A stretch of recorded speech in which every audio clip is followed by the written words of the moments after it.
How's it going, everyone? My name is Mr. Boss for the win, as you guys already know that, and this is going to be another episode of some Black Ops 2 news and insight. And today we're going to be covering the topics of the guns of Black Ops 2. Now today is a Modern Warfare 3 episode, considering we have two guns in this game. I'm actually combining episodes considering this is a flawless free-for-all, and I do actually pick up both of the guns in this game. You see, we start with the ACR, and at the end of the game we're going to end up with a SCAR, both of which are my favorite assault rifles back from Modern Warfare 2, and then even Modern Warfare 3. What I have played of it, I did like both of those guns. So getting a little bit onto the guns, and I'll guess since they weren't in Modern Warfare 2, I'll talk about them, or excuse me, they weren't in Black Ops, so I'll talk about them in Modern Warfare 2. So the ACR was one of those like lead laser guns, very accurate, and so was the SCAR. They both had very good. Accuracy. I think the SCAR did a little bit more damage, but the ACR has a little bit bigger clip.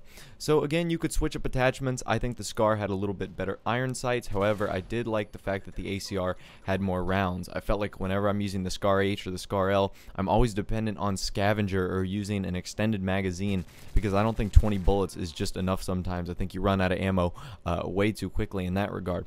However, you don't have to use options like a red dot sight. I feel like on the ACR, I am kind of restricted to a red dot sight because I'm not a big fan of the iron sights. As surprising as it sounds, I'm a pretty big iron sights guy, but typically I haven't been a big fan of the ACR iron sights, which is interesting because some games you'll see me using the iron sights, some games you won't.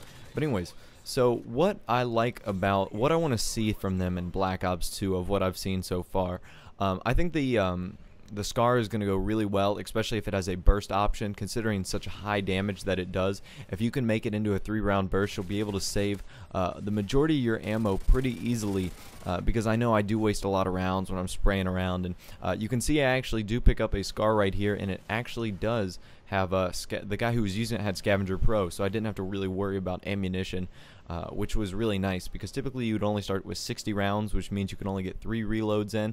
3 reloads could only be 4 or 5 kills, and if that doesn't get you to your kill streak, you're kind of at a fish out of water with your secondary weapon right there. So again, I'd like to see some burst fire worked into that.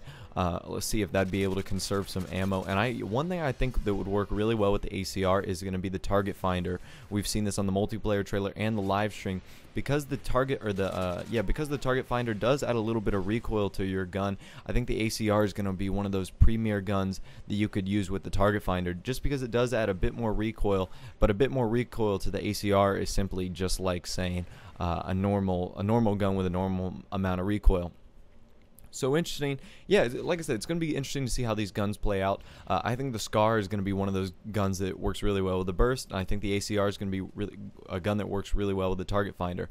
Who knows what other attachments we might see. I think we're going to have to play it out ear by ear and just see how well each gun does, and how difficult it is to aim and how difficult it is to do this or that. But I do know that these guns are going to have their own specialties and do what they do pretty much best. So again, like I've been doing in this game, obviously the SCAR and the ACR are just meant for roaming around the map, and that's what I like about them so much. They've got a ton of versatility. Even though the ACR doesn't have the best hip fire, the SCAR is just an all-around good rifle because it doesn't have enough recoil. Ooh, panic knife right there. It doesn't have enough recoil where you can't use it long range, but it does have enough where it'll keep you steady up close, which is what I want, like situations right there.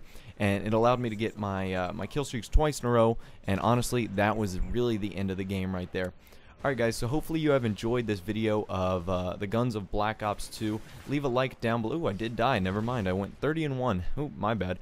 Anyways, leave a like down below and tell me what guns you want to see and how you're going to think of the SCAR and ACR in Black Ops 2. I'll talk to you later. Enjoy the rest of your day.